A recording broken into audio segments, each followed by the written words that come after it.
Bueno, ahora veamos este video de Jim Carrey que dice como la peor pesadilla de Hollywood.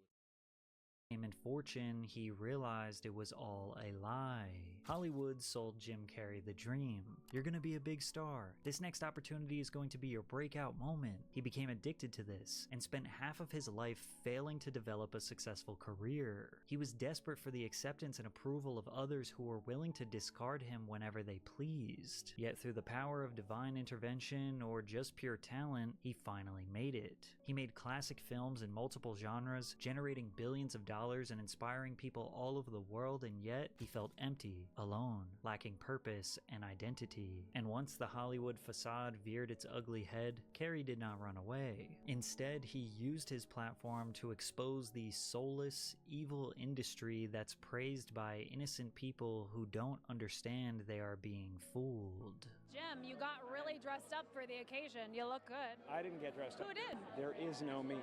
There's no you. No. We're not here. This is a dream. It's just things happening. And there are clusters of tetrahedrons moving around together. Okay. Yeah. So what's happening in our world right now? It's not our world. None That's of this the is key. real? Nope. So you're just passing We don't through. matter. We don't matter. The first time Jim It doesn't Carrey matter. experienced failure was when he was 15 at the Toronto comedy club Yuck Yucks. I stood up there and I did this horrible, corny act. Halfway through it, they started playing the soundtrack of Jesus Christ Superstar, saying, "Crucify him, crucify him, crucify him." Mark got on the microphone backstage and went, "Totally boring, totally boring." I was 15. I got no leeway for that at all. His first time on stage was so traumatic, it's surprising Carrey didn't quit comedy altogether. The only reason he took a 2-year break was because his family was so poor they could not afford to invest in his dream. The family of 4 lived in a Volkswagen van near Burlington, Canada. Jim and his brother John also spent months living in a tent in the Charles Daly Park on Lake Ontario. But Jim soon overcame his fears and returned back to the stage in 1979. The 17-year-old quickly transitioned from open mics to regular paid shows. In addition to growing in popularity, Carrey attempted to break into the industry by auditioning to be a cast member for the 1980-1981 season of NBC's Saturday Night Live.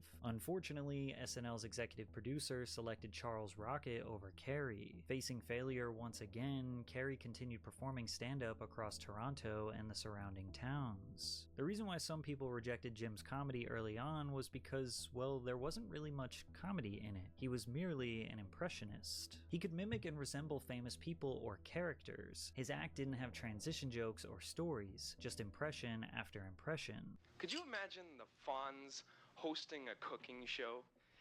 Hey, right. You take your pot and you put it on the stove like this.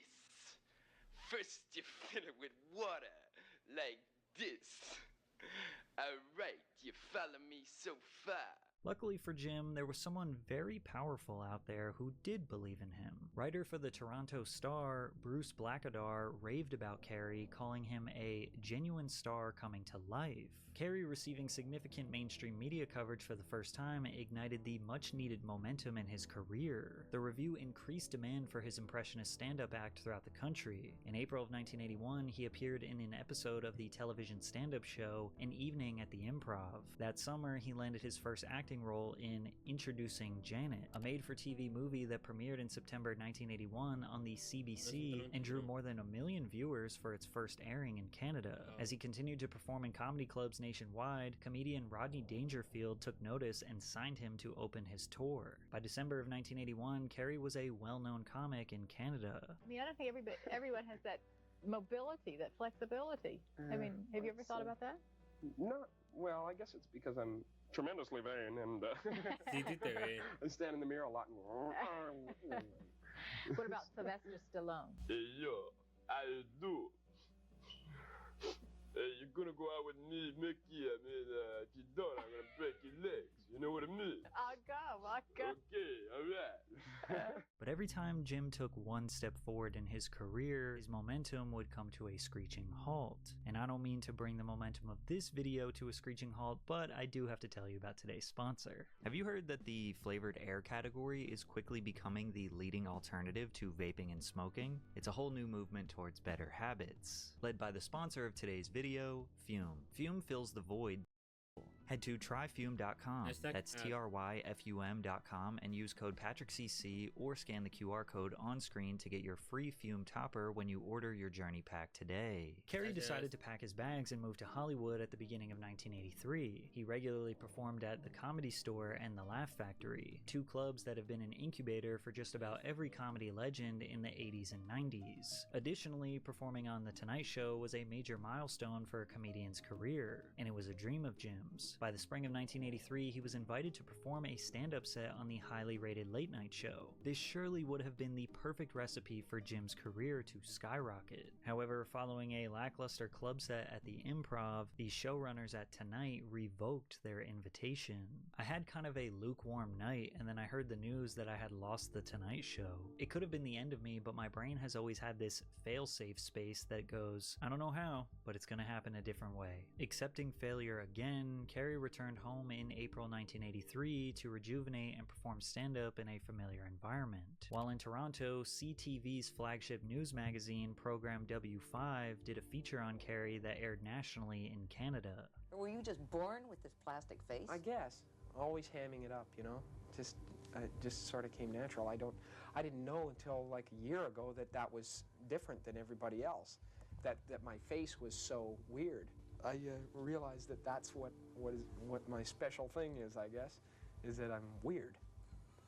Is that I'm rubber. One thing about Canada is they always held it down for Jim. They seemed to understand his greatness before the rest of the world did. This hometown motivation is just what he needed to keep his dreams alive. So yet again, he went back to Hollywood. Within a few months, Jim successfully landed the main role for a sitcom called The Duck Factory. Becoming the lead role in a sitcom was a massive opportunity that was seemingly reserved for A-list comedians in the 80s. It became a little more normalized in the 90s for new talent to get their own show. This means that Carrey was ahead of the curve, sitting on a potential gold mine. To promote the series, Carrey was set to appear on The Tonight Show starring Johnny Carson, which aired on the same network as The Duck Factory. During his appearance, the 21-year-old went through most of his popular impressions. Jack Nicholson. Clint Eastwood.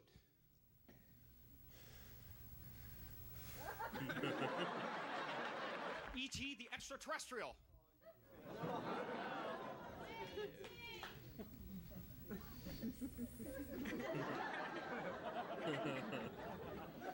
Unfortunately, The Duck Factory was canceled after just one season. However, there were two major reasons that led to the show's demise. Firstly, the episodes were aired out of order, making it impossible for anyone to follow the plot. Secondly, Jim played the role of the straight man, which is basically the guy who sets up the joke so the funny guy can deliver the punchline. Roland, you want to take a look at this?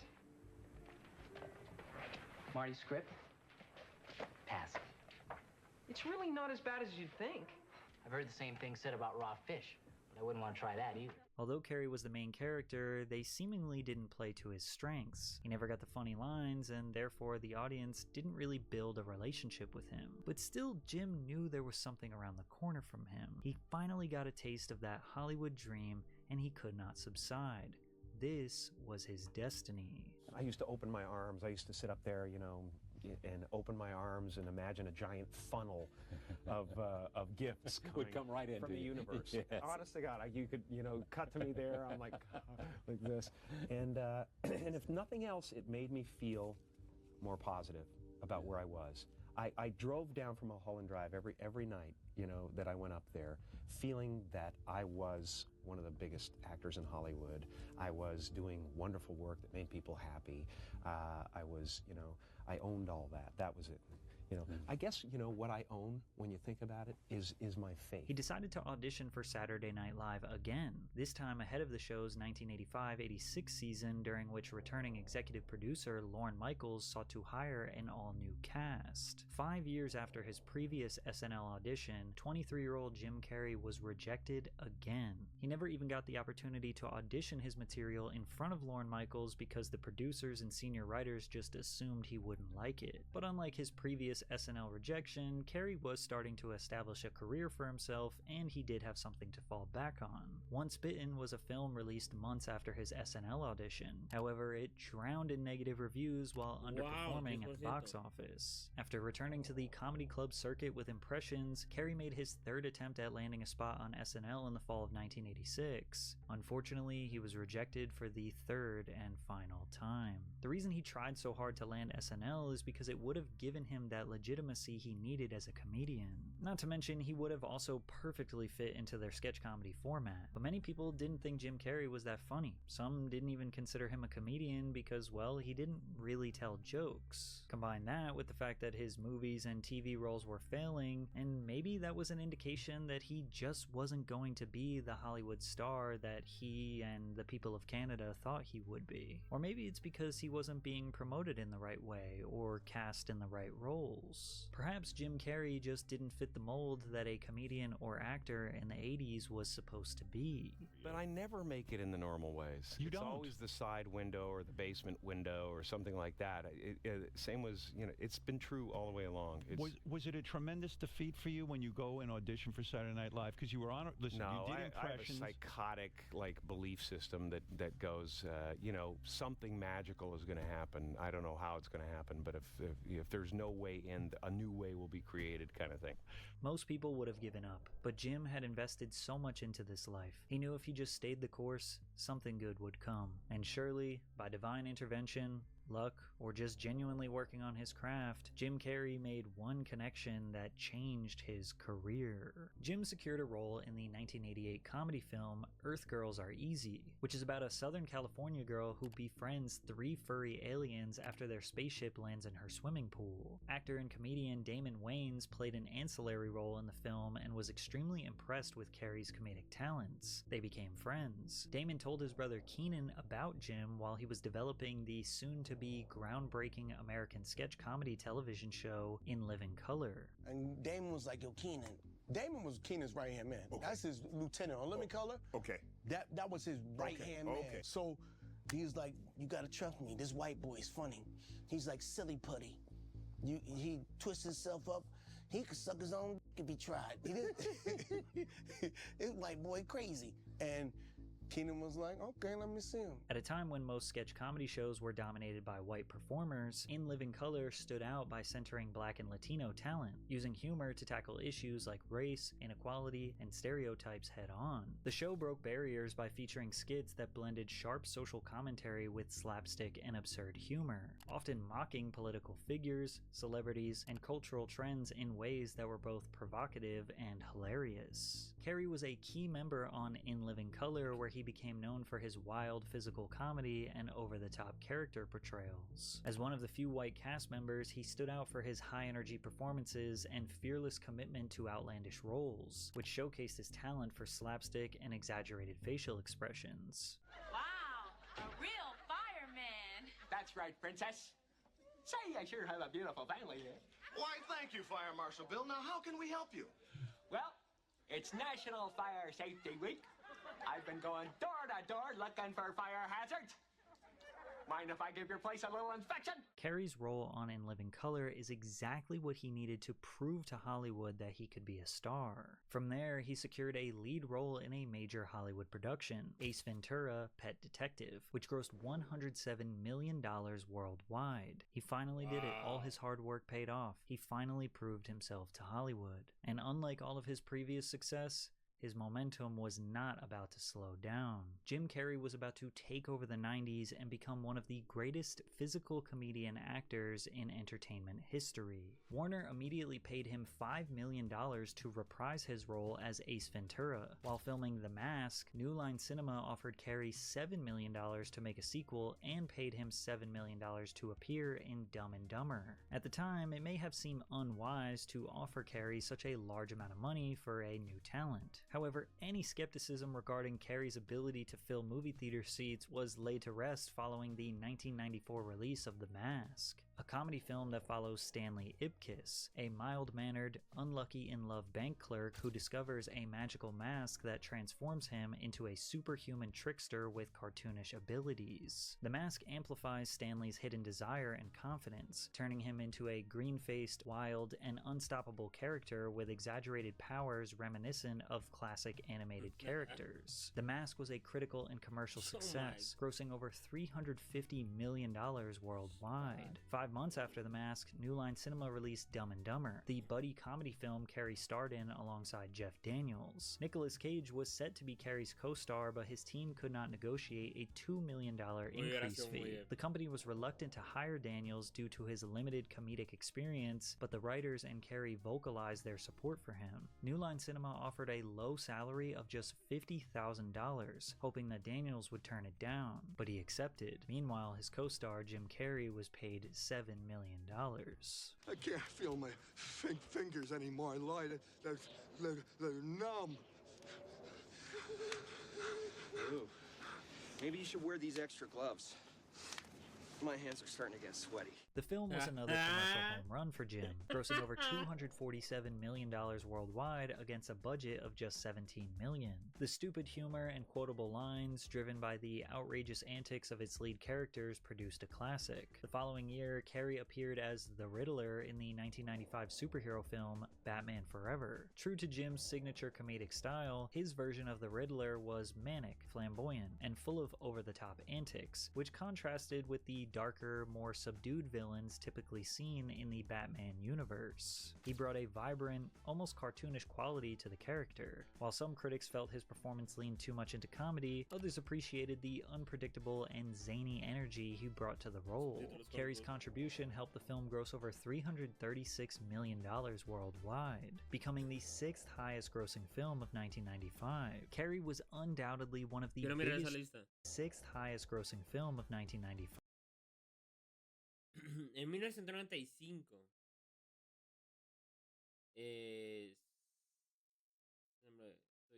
visto historias de 1995, qué bueno. Donde hay Pocahontas, Seven Casper Waterford Jumanji. Carrey was undoubtedly one of the biggest draws in Hollywood throughout the 90s, and became the first actor to be paid $20 million for a role, and that was to star in the dark comedy The Cable Guy. He was among the top ranks of A-listers, alongside Arnold Schwarzenegger, Harrison Ford, and Sylvester Stallone. You were the first one to get a $20 million movie, right? That's what they say. I mean, you had to feel good. You know, the weirdest thing is that I have never worried about money. Never. Ever. And So I it's never been no, your maybe driving it's because I force? went there and I lived that way and realized that, we lived on the road in a van for a while after we were in the worst jobs of our lives, and we were making money, and we decided to quit because we were turning into monsters. We lived in a van and we're happier than we had ever been.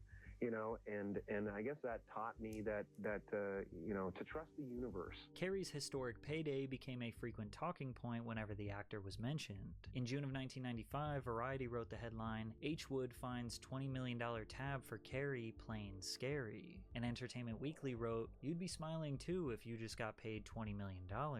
Although he was just 2 years into his Hollywood boom, he was a little confused. Why did they care so much about the money? Why couldn't they just talk about the art, or his roles, or his acting? His movie, The Cable Guy, was considered a box office flop. Jim was not playing the role of a lovable goof, but rather an unsavory, insidious psychopath. Critics seemingly were harsher on this movie because of all the hype surrounding his $20 million payday. They used this film to basically denounce his worth in Hollywood, but he felt it was important for him to expand and take creative risks. I certainly don't want to play it safe my whole life.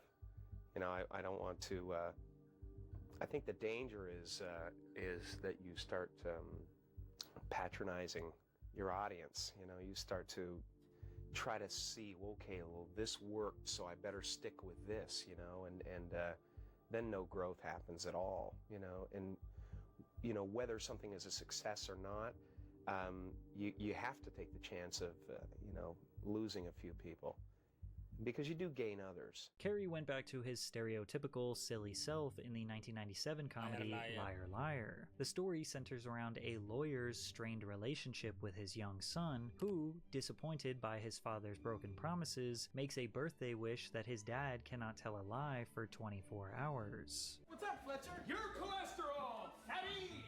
Fatty! Liar Liar was a huge critical and commercial success, but Jim remained firm that he was not going to just do comedy roles because it was the safe route for him, and it was because of these creative risks that he made his best film to date, The Truman Show. Without the Ace Ventura, I wouldn't be doing it, you know? Without that, I wouldn't be doing it, because Peter Weir looked at that and he went, here's someone who wants to take chances, who was willing to risk it all, basically. But a lot of people who love you as Ace and Fire Marshal Bill and all these, The Mask and all of that, have a hard time sometimes understanding why you feel compelled to take these chances.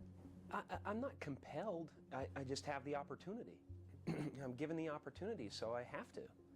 You know, I'm a person who's interested in human behavior and always have been, and I have more colors than just the ones I've shown so far, and I don't negate them in any way, and I want to go back and do fun, crazy, wild stuff, and that's great. It serves a purpose. It makes people forget about their problems. The Truman Show is a psychological comedy that revolves around the concepts of control, free will, and the blurred boundaries between reality and illusion. Truman Burbank is an ordinary man who slowly realizes that his entire life has been staged as a part of a massive reality television show. Unbeknownst to him, Truman has been the star of the show since birth, living in a constructed town called Sea Haven, where everyone around him are actors. The film's opening arc establishes how Truman's reality is fabricated by a media corporation, governed by a single writer. Everything from his childhood fears to his day-to-day interactions is carefully manufactured by the people behind the central show's production. Time and time again, even the actors around Truman force unsubtle product placements into his narrative, further enhancing the artificial nature of Truman's reality. You can't stand me. That's not true.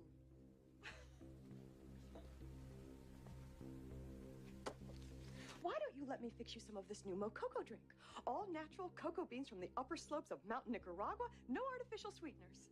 What the hell are you talking about?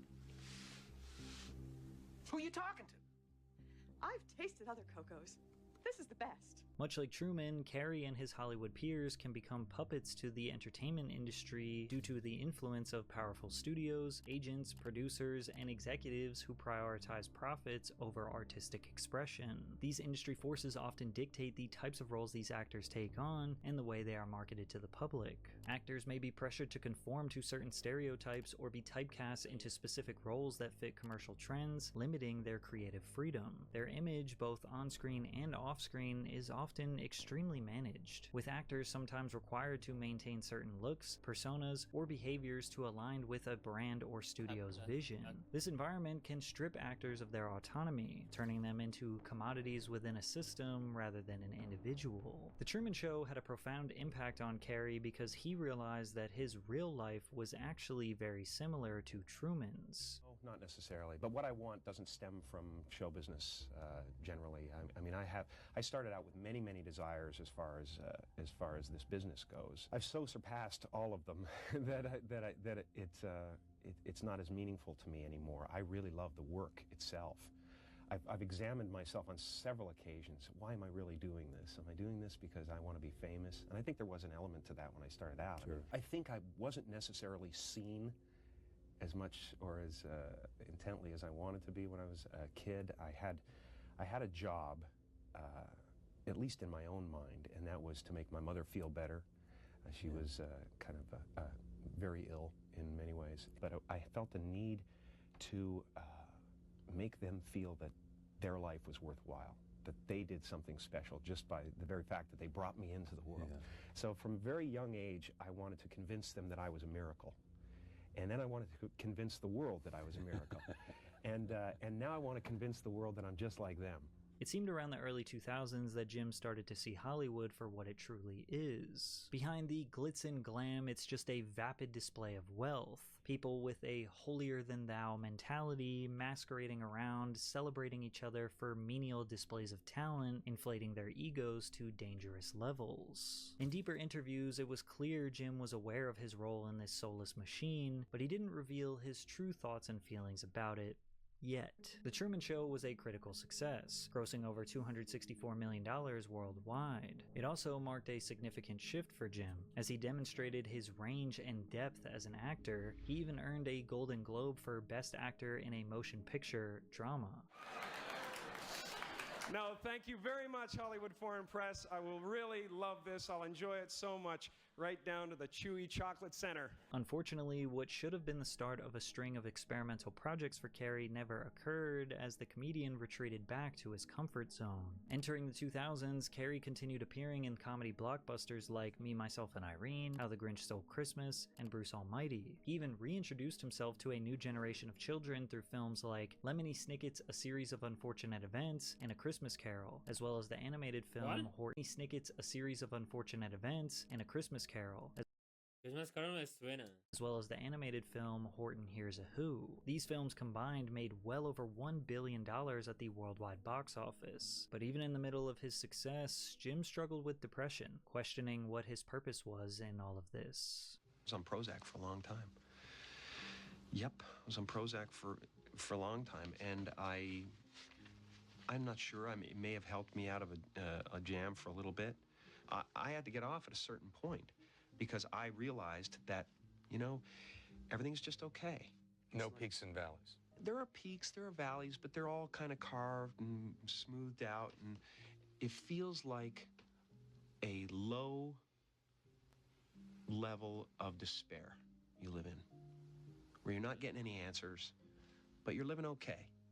And you can smile at the office, you know? But it's a low level of despair. And you don't take any of them, or you don't take anything now? Nothing. I don't take anything. I rarely drink coffee. I'm very serious about no alcohol, no drugs. Life is too beautiful. It's where I hang out with Buddha and Krishna and, you know, all those guys. Are you a Jesus. Buddhist? I'm a Buddhist, I'm a Muslim, I'm a Christian, I'm whatever you want me to be. You know, it all comes down to the same thing. You're in a loving place or you're in an unloving place. If you're with me right now, we cannot be unhappy. It's not possible. After winning multiple awards, generating hundreds of millions of dollars, and being considered a living legend in the entertainment industry, in 2009, Jim seemingly had an awakening through the readings of Eckhart Tolle, a spiritual teacher and self-help author. I woke up and I understood suddenly. Thought is responsible for, if not all, most of the suffering we experience. And then I suddenly felt like I was looking at these thoughts from another perspective. And I wondered, who is it that's aware that I'm thinking? I was thrown into this expansive, amazing feeling of freedom from myself, from my problems. I saw that I was bigger than what I do. I was bigger than my body. I was everything and everyone. Ever since that day, I've been trying to get back there. Jim also gave a profound speech to the graduating class of Maharishi University of Management. When I was about 28, after a decade as a professional comedian, I realized one night in LA that the purpose of my life had always been to free people from concern, just like my dad. And when I realized this, I dubbed my new devotion the Church of... Pero voy por algo de tomar. Oye, entonces sí, tengo que sacarme esto.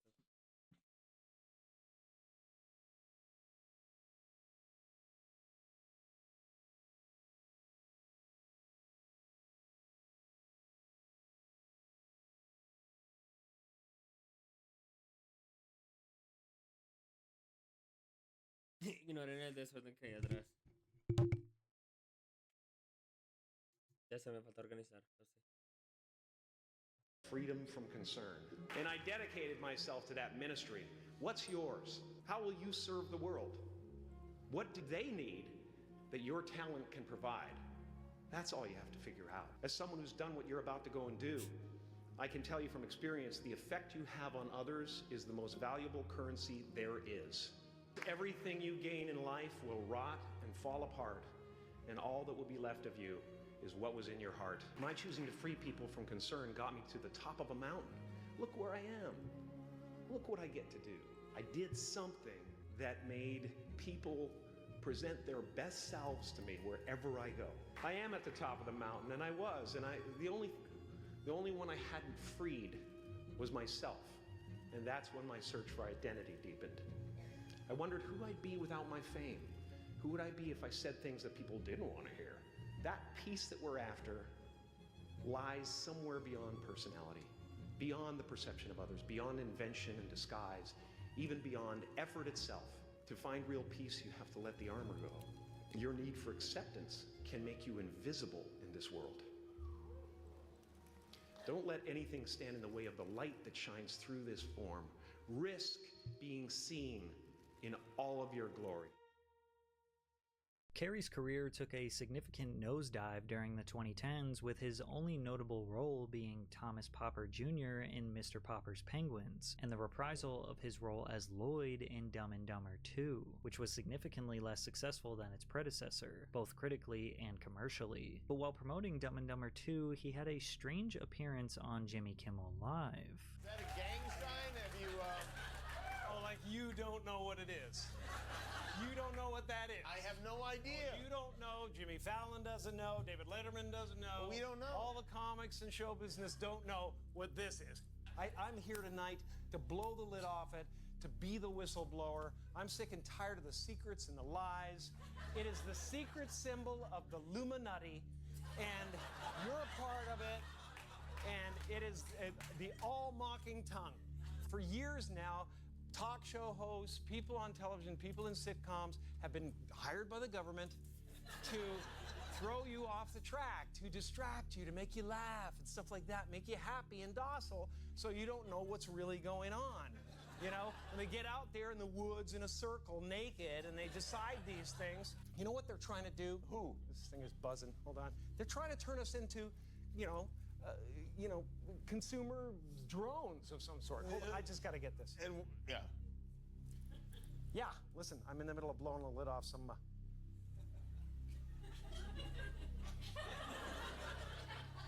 What happened? I'm sorry, Jimmy. I was temporarily interrupted by my iPhone 6 Plus. 5.5 heads-up HD display. I think what I was really trying to say was I think people will enjoy Dumb and Dumber this weekend. There were multiple sources that claimed that they were at the show and that the whole time there was no actual audience laughter, and a laugh track was added in post-production to the video that was uploaded to YouTube. Some people looked at Jim's mockery as brave, that he was potentially exposing the truth and that his life could be in danger. Others dismissed this as an actor who is past his prime and merely trying to do something shocking to promote a movie. But Carrey's public awakening and attacks on Hollywood did not slow down. During his 2016 Golden Globe speech, he was a little sarcastic, but his message was very clear. You know, when I go to sleep at night, I'm not just a guy going to sleep. I'm two-time Golden Globe winner Jim Carrey going to get some well-needed shut-eye. And when I dream, I don't just dream any old dream. No, sir. I dream about being three-time Golden Globe winning actor Jim Carrey, because then I would be enough and I could stop this terrible search for what I know ultimately won't fulfill me. But these are important, these awards. I don't want you to think that just because if you blew up our solar system alone, you wouldn't be able to find us or any of human history with the naked eye. But from our perspective, this is huge. Coincidentally, at the same time Jim was outwardly speaking about his spiritual awakening and calling out the horrors of Hollywood, he was also in the middle of some pretty dark times, with shocking allegations against him that he could have prevented and allegedly caused the death of his then girlfriend, Katrina White. Carrey had been periodically dating Irish-born makeup artist Katrina White since 2012. In 2013, White married Mark Burton, but continued occasionally seeing Carrey until her untimely death on September 28, 2015. The Los Angeles County Coroner's Office later ruled White took her own life by overdosing on prescription drugs, including Ambien, propranolol, and Percocet. Katrina often posted on her Instagram subtle hints that she was constantly working on her mental health, posting motivational, spiritual quotes, or self-help messages. She was also a few months into her journey studying Scientology, which, as we learned in my Tom Cruise video, typically begins with someone paying for auditing sessions, which is their version of therapy. On September 19, 2016, Burton filed a wrongful death lawsuit against Carrey, claiming that he illegally obtained and supplied White with the powerful painkillers that killed her. The lawsuit alleged that Carrey had surveillance cameras on the home where White stayed. Before she was discovered, Carrey's assistant checked the camera and noticed White had not moved from the home for more than 24 hours. After learning of this fact, neither Carrey nor his assistant alerted authorities. The drugs found in White's body all came from 3 pill bottles found near her body bearing the name Arthur King. The suit said that Carrey got the drugs from a doctor who conspired with Carrey to illegally prescribe them to him under the false name of Arthur King. Burton's suit claimed that Carrey also sent a bogus text message to White on September 27th when she was already dead in an attempt to straighten out his story. According to the suit, Carrey's offer to pay for White's funeral in Ireland was merely an effort to paint him as a grieving good guy, as opposed to someone closely involved in her death. But Burton's suit also claimed that Carrey never actually paid for any of the funeral expenses. In response to the lawsuit, Carrey stated, "What a terrible shame. It would be easy for me to get in a back room with this man's lawyer and make this go away. But there are some moments in life when you have to stand up and defend your honor against the evil in this world." The following month, on October 11, 2016, Katrina White's mother, Bridget Sweetman, sued Carrey for wrongful death and sought damages for violation of the Drug Dealer Liability Act.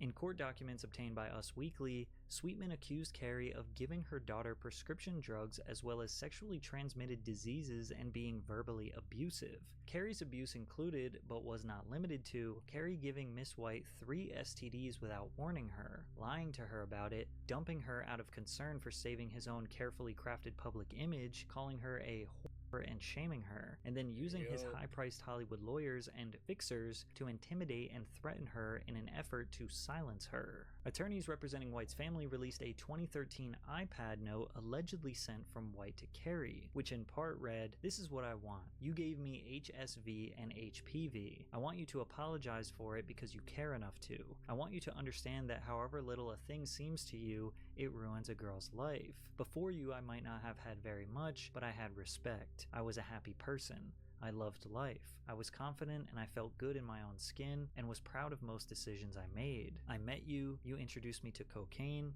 prostitutes, mental abuse, and disease." However, what I found interesting was that there was another note that looks handwritten that was being spread around. Yet the article was quoting a different note. Like they were displaying this handwritten note as the evidence and saying that this was the iPad note, but then there was a separate iPad note that they were directly quoting, and the two notes are written very similarly, and they contain basically all the same subject matter, but they're not the same. So how could you write an article that says, "In the letter, she says blah, blah, blah," and then display the letter as your evidence where it does not say what you just said it says? Soon after Sweetman filed the lawsuit, the Daily Mail reported that a Mr. Jose Lopez, believed to be an alias used by Carrey, filed an STD test. The test showed Lopez's birth date listed as January 17th, 1962.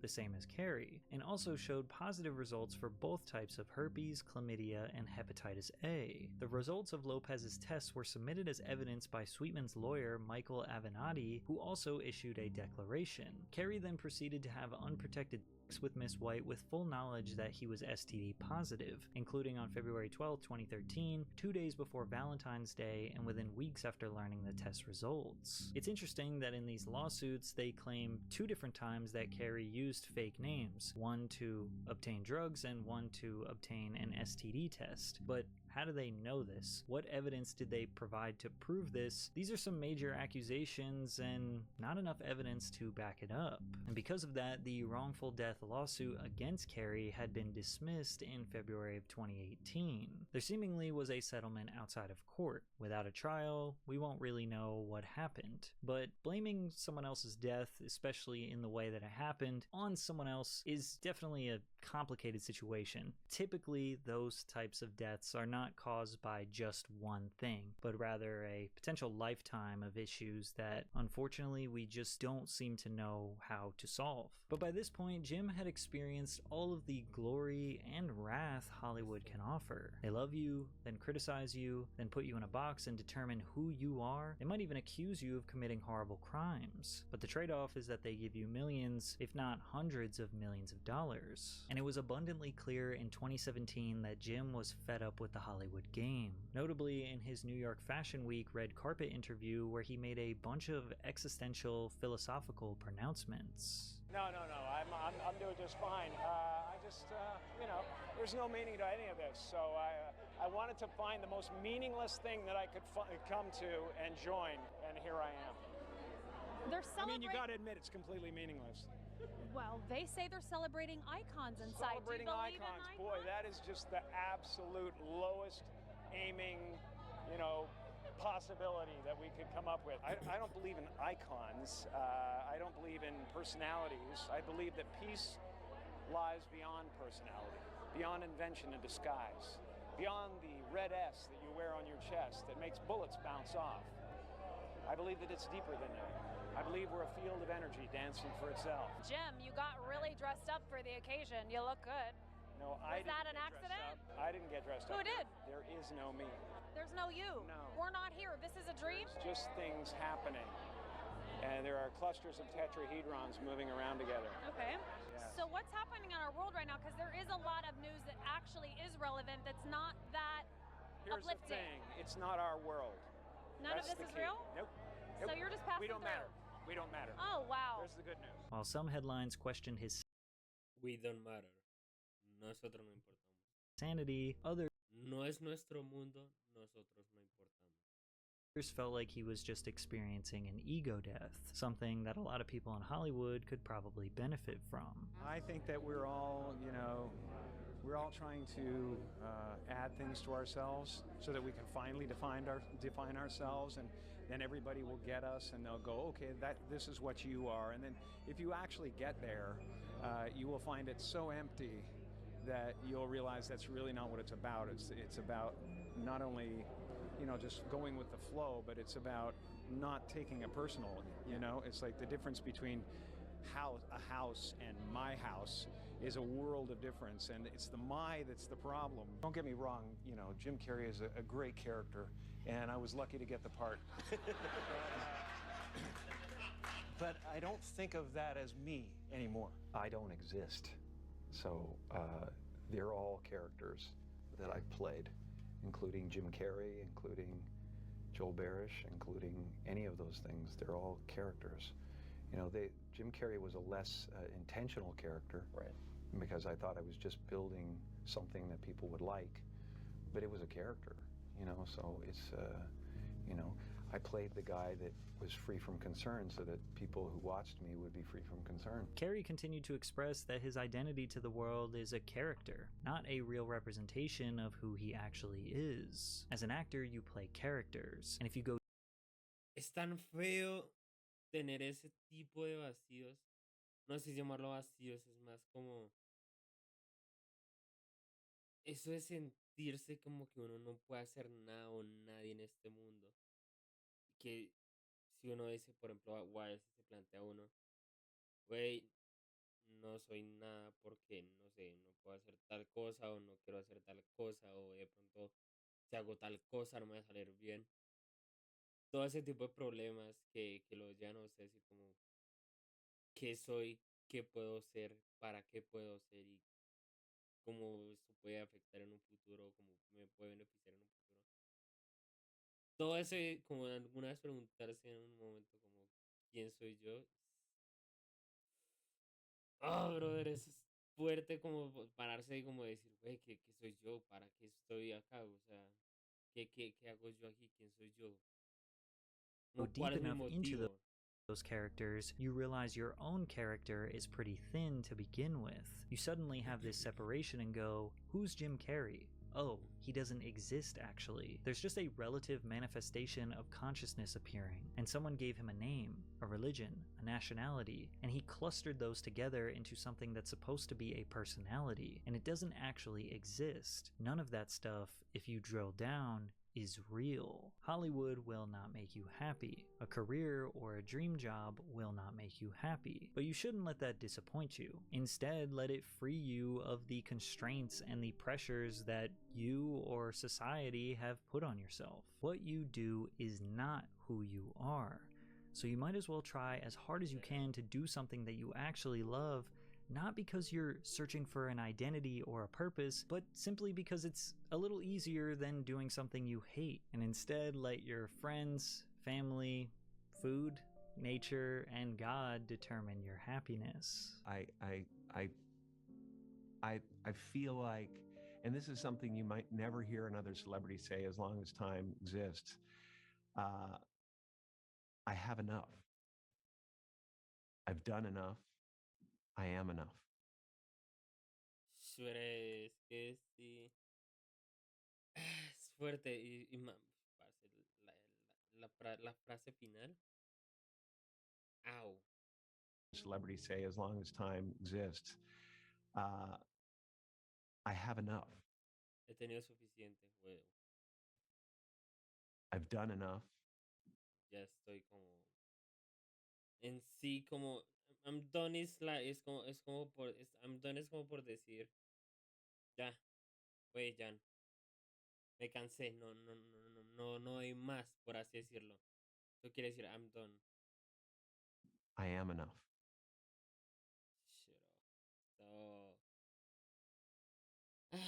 pero a veces uno tiene que tomarse ese tiempito de ver para qué va a ser uno en esta o qué quiere hacer uno, pero que eso no lo defina.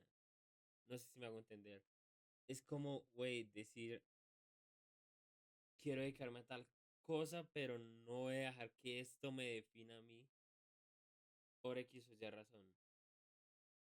He visto muchos casos de actrices en Hollywood que llegan a la fama y mucha gente dice, uy, esa persona va a ser muy feliz porque no sé, X o Y razón en la vida. Y creen que toda actriz de Hollywood debe tener su vida perfecta y no, no es así. Gran parte de ellos podrán hacer eso, pero en sí no hay nada que les llene ese pequeño vacío que en algún momento puedan tener. Y por más plata que ganen, no es suficiente. Se van a cansar tarde o temprano. Y si no me creen, busquen casos de actores de Hollywood. Y no solo actores, muchos cantantes y todo.